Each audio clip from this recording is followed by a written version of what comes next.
Most people have done thousands of push-ups in their lifetime and gotten almost nothing from them. Not because they were lazy, not because they trained too little, but because nobody ever told them the one thing that changes everything about this exercise. Today that changes. Here is the uncomfortable truth. The push-up is one of the most butchered movements in all of fitness.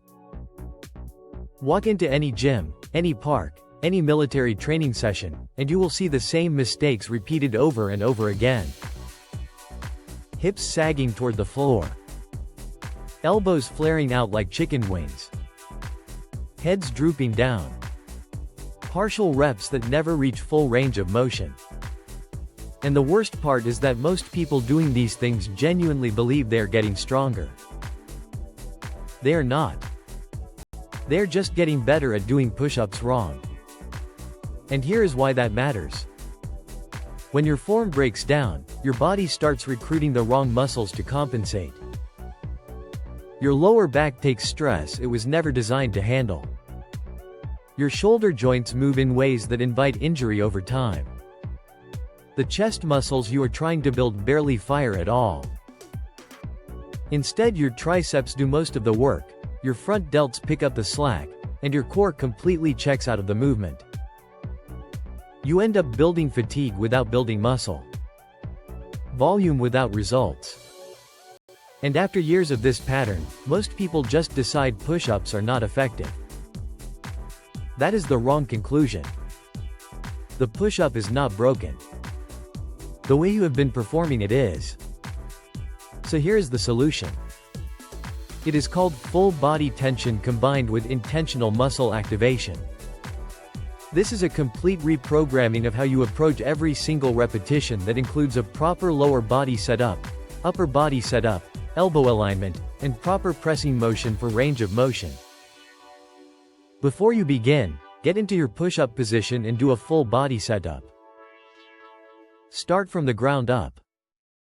Press your toes into the floor and squeeze your quads as if you are trying to lock your knees out completely. This engages your entire lower body and immediately prevents the hip sag that destroys so many push-up attempts. Next, brace your core like someone is about to punch you in the stomach. Not a gentle tightening.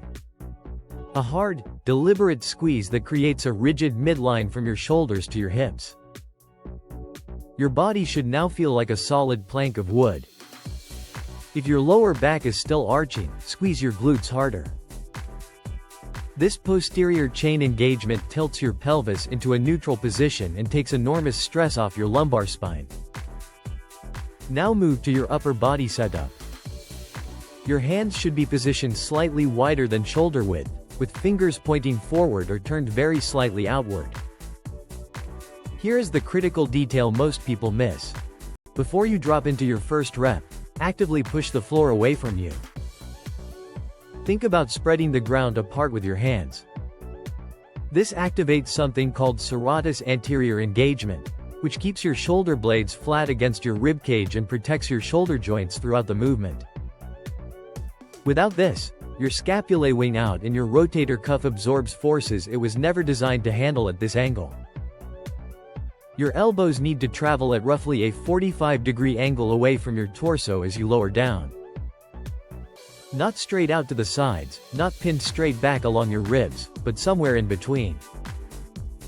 This specific elbow path is what actually loads your pectoral muscles through their full range of motion. When elbows flare too wide, the chest loses mechanical advantage and your front deltoids become the primary mover. When elbows stay too narrow, it becomes essentially a triceps exercise. The 45-degree path is the sweet spot where both the clavicular head and the sternal head of your chest are working together under genuine tension. Now here is the piece that separates people who get results from people who just get tired.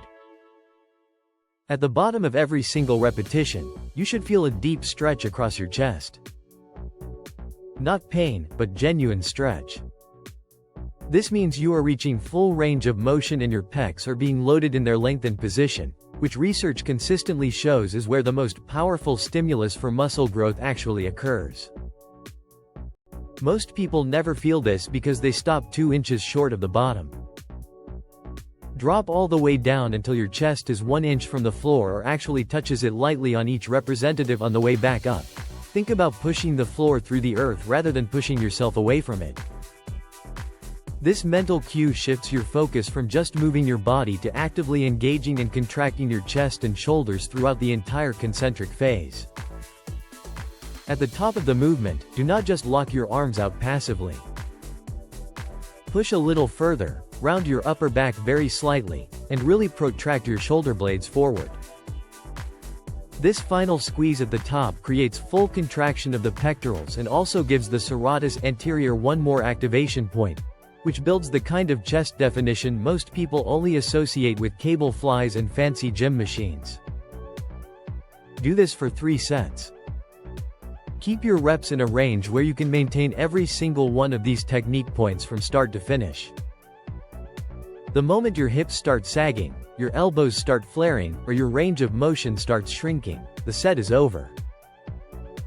10 perfect reps with full body tension and intentional muscle activation will do more for your chest development than 50 sloppy ones ever could. This is the solution. Not a new exercise. Not more volume. Not an expensive program. Just the push-up done exactly the way your body was designed to perform it. You have the movement. You have always had it. Now you have the technique to make it actually work. Start your next set with everything you just learned, and for the first time in years, you will actually feel your chest doing the work it was always supposed to do.